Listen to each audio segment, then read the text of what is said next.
Hello and welcome to study all in one dear aspirants. आज हम बात करने वाले हैं BG sixth semester Kashmir university previous year paper of political science जो जनवरी फरवरी सेशन 2020 में आया हुआ है। वो पेपर हम कवर करने की कोशिश करेंगे। जैसे कि आप जानते हैं पेपर जो है 60 क्वेश्चंस का रहता है, तो इस वीडियो में हम 30 क्वेश्चंस को जल्दी से जल्दी कवर करने की कोशिश करेंगे। अदर 30 क्वेश्चंस जो है वो हम नेक्स्ट पार्ट में आपके लिए लेके आएंगे। और उससे उसके अलावा कहना चाहेंगे कि अगर आपने हमारा चैनल अभी तक सब्सक्राइब नहीं किया तो चैनल को ज़रूर सब्सक्राइब कीजिए, बेल आइकन को प्रेस करना ना भूलिए ताकि जो भी हमारे नए वीडियोस आएँ उस उनकी नोटिफिकेशन आपको सबसे पहले मिलते रहें। तो अगर बात करेंगे पॉलिटिकल साइंस की, जो आपका आजकल का जो है पेपर आता है फाइनल ईयर में या फर्स्ट ईयर में या सेकेंड ईयर में, on the basis of MCQ ही होता है। तो पॉलिटिकल साइंस का जो आपके लिए हमने आज पेपर लिया है, इसलिए लिया है कि आपको एक आइडिया मिल जाए कि किस टाइप के क्वेश्चंस आपको एग्जाम में देखने को मिल सकते हैं। क्योंकि ओवरऑल ये देखा गया है कि प्रीवियस ईयर्स पेपर जो होते हैं ऑलमोस्ट उनसे बहुत सारे क्वेश्चन जो वह है रिपीट होते रहते हैं। तो इसलिए अब हम डायरेक्ट वीडियो उस पेपर पे चले जाते हैं जो जनवरी फरवरी सेशन 2020 में आया हुआ था। ये आप देख सकते हैं, ये सीरीज़ बी है हमारे पास आई हुई। तो उसके अलावा आपको ये भी कहना चाहेंगे जो ये पेपर में ये जो टिक मार्क लगा हुआ है ओवरऑल ये सब ठीक है, इनको हमने करेक्शन किया हुआ है। अगर कहीं रहा होगा तो हम आपको वीडियो के साथ साथ ही बताते चलेंगे, ठीक है। तो आपको हम बताते हैं, पहले क्वेश्चन से स्टार्ट करते हैं। तो क्वेश्चंस को जल्दी से पढ़ने की कोशिश करेंगे। क्वेश्चन नंबर वन कहता है the Supreme court consists of a chief justice and. तो ऑप्शंस में दिया है 10, 15, 20, 30। तो यहाँ आप देख सकते हैं टिक मार्क ऑलरेडी 30 पे है, तो 30 इसका आंसर रहेगा। लेकिन अगर आपको प्रेजेंट की स्टेटस बतानी हो तो 34 है। 34 including chief justice of India, ये भी आपको आप नोट कर सकते हैं। तो इसके साथ साथ क्वेश्चन नंबर सेकंड अगर हम देखेंगे, क्वेश्चन नंबर सेकंड कहता है the chief justice the chief justice of India is appointed by the president. तो इसका आंसर प्रेसिडेंट रहेगा बी, जिसमें ऑलरेडी मार्क किया हुआ है। इसी के साथ क्वेश्चन नंबर थर्ड कहता है the power of the judiciary to review the laws made and executed by the legislature and executive to make sure they are in the line constitution is known as judicial review. क्योंकि already questions में ही एक hint जैसी लग रही है, judicial की बात कर रहा है तो जुडिशरी की बात कर रहा है तो जुडिशल ही इसका ऑप्शन आएगा। तो इसके साथ साथ अगर क्वेश्चन नंबर फोर को हम देखें तो कहता है which of the following is directly related to the original jurisdiction of the Supreme Court. तो इसका आंसर रहेगा all of the above D. तो इसके साथ साथ क्वेश्चन नंबर, इसमें आप टिक मार्क पे नहीं जाना है, इसमें ऑल ऑफ द अबो आएगा, ठीक है।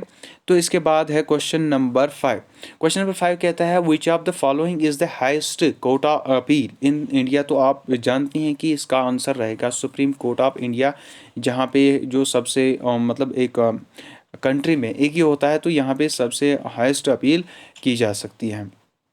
तो इसके बाद जो है क्वेश्चन नंबर 6 इज द जजेस of supreme court retire at the age of 65 years. तो ये बी इसका करेक्ट आंसर रहेगा। Question number 7 which of the following country has a bi party system. इन कंट्रियों में से बताना है कि कौन सी कंट्री जो है जहाँ पे बाई पार्टी सिस्टम गवर्नमेंट है। तो यहाँ पे यूएसए इसका ऑप्शन रहेगा। चाइना नहीं रहेगा, चाइना में वन पार्टी सिस्टम होता है, जैसे कि नीचे दिया क्वेश्चन है which of the following country has one party system. तो इसका ऑप्शन रहेगा चाइना, इंडिया नहीं रहेगा, ठीक है। इसी तरह से question number 9 the Conservative Party and the Labour Party are the two main parties of UK United Kingdom. इसका करेक्ट आंसर है, जैसे कि टिक मार्क ऑलरेडी इसमें मेंशनड है। तो इसके साथ साथ question number 10 the first coalition government in India was led by the, इसका रहेगा बी पार्ट, जो है बी ऑप्शन करेक्ट रहेगा। इसके बाद क्वेश्चन नंबर 11 कहता है कोalition गवर्नमेंट्स आर वेरी। इसमें ये टिक मार्क जो है ये गलत है, इसमें ऑप्शन बी नहीं आएगा बल्कि इसमें क्वेश्चन ए आएगा स्टेबल। तो क्योंकि जो है कोalition गवर्नमेंट्स आर, अगर हम नॉमिनली बात करें तो ये स्टेबल रहती है, अनस्टेबल नहीं होती। तो इसके बाद है क्वेश्चन नंबर 12 क्वेश्चन नंबर 12 क्या था, विच of the following which political system does India have. तो इंडिया के पास कौन सी पॉलिटिकल सिस्टम की जो है, कौन सा पॉलिटिकल सिस्टम है, तो हम कह सकते हैं मल्टी पार्टी सिस्टम। ठीक है, तो इसके बाद हम नेक्स्ट पेज पे देख लेते हैं अदर 30 क्वेश्चंस को। सॉरी, ये 13 वाला क्वेश्चन है। क्वेश्चन नंबर 13 कहता है the election commission is a, और इलेक्शन कमीशन क्या है, सिंगल मेंबर बॉडी है, 2 मेंबर बॉडी है या मल्टी। तो हम देखिए ये मल्टी जो है मल्टी मेंबर बॉडी रहती है। तो इसके अलावा अगर हम देखेंगे question number 14, the term of chief election commissioner is fixed for the period of, ये तो आप जानते हैं कि 21 ईयर्स इसका करेक्ट आंसर रहेगा। जैसे इसमें ऑलरेडी जो है करेक्ट, इसमें जो है टिक मार्क लगा हुआ है, तो ए पार्ट 6 ईयर्स। तो इसके साथ साथ question number 15, the voting age was reduced from 21 years to 18 years bye.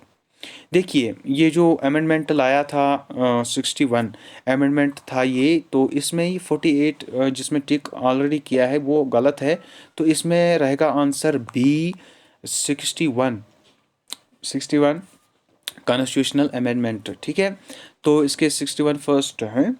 तो इसके बाद क्वेश्चन नंबर 16 अगर हम देखेंगे तो कहता है on 15th of August 2019 which state has was reorganized into 2 union territories. तो आप ये अच्छी तरह से जान सकते हैं कि एंड के इसका आप अच्छे से इसका करेक्शन आई मीन आंसर कर सकते हैं। इसके अलावा क्वेश्चन नंबर 17 कहता है how many members are nominated by the President of India to Rajya Sabha. तो इसका रहेगा 12 ऑप्शन करेक्ट। ठीक है, यानी सी पार्ट है ये, तो सी रहेगा 12। इसके बाद question number 18, all money bills are first introduced. तो वो लोकसभा में चली जाती है पहले, तो ये भी इसका रहेगा ए। इसी तरह से question number 19, special status was accorded to the state of Jammu and Kashmir under किस आर्टिकल के तहत दिया था। तो वो था 370, ये भी आप अच्छी तरह से जानते होंगे। इसी तरह से क्वेश्चन नंबर 20 है ये। क्वेश्चन नंबर 20 की बात अगर करें तो क्वेश्चन कहता है who among the following occupies a key position under the parliamentary form of the government। तो इसका ऑप्शन रहेगा द प्राइम मिनिस्टर। तो ये आप जो ये रियल हेड होते हैं, एक्चुअली ये real head of the government होता है। तो आप ये भी आपको इसमें जो आंसर रहेगा वो रहेगा बी, ये भी आप अच्छी तरह से जानती होंगे, ये रहेगा बी। ठीक है, तो इसके साथ साथ क्वेश्चन नंबर कहाँ पे हम पहुंचे 21 क्वेश्चन कहता है in the financial sphere the parliament enjoys the right to. तो इसका रहेगा ए करेक्ट आंसर, ये रहेगा A option prepare the annual budget. ठीक है, क्योंकि ये यहीं से जो है होता है, प्रिपेयर करते हैं एनुअल बजट को। तो इस तरह से question number 22, the election to the House of People is, the election to the House of the People is तो डायरेक्ट। ठीक है, इसमें डायरेक्ट हो सकते हैं क्योंकि लोकसभा होता है। ठीक है, बाय नॉमिनेशन नहीं होता है, इसमें बाय नॉमिनेशन नहीं होता है, इनडायरेक्ट भी नहीं होता है, तो डायरेक्ट होता है इसमें, क्योंकि यहाँ पे जो है लोकसभा में या लोकसभा में जाने के लिए हमें इलेक्शन करना पड़ता है, इनडायरेक्टली नहीं जाते हैं।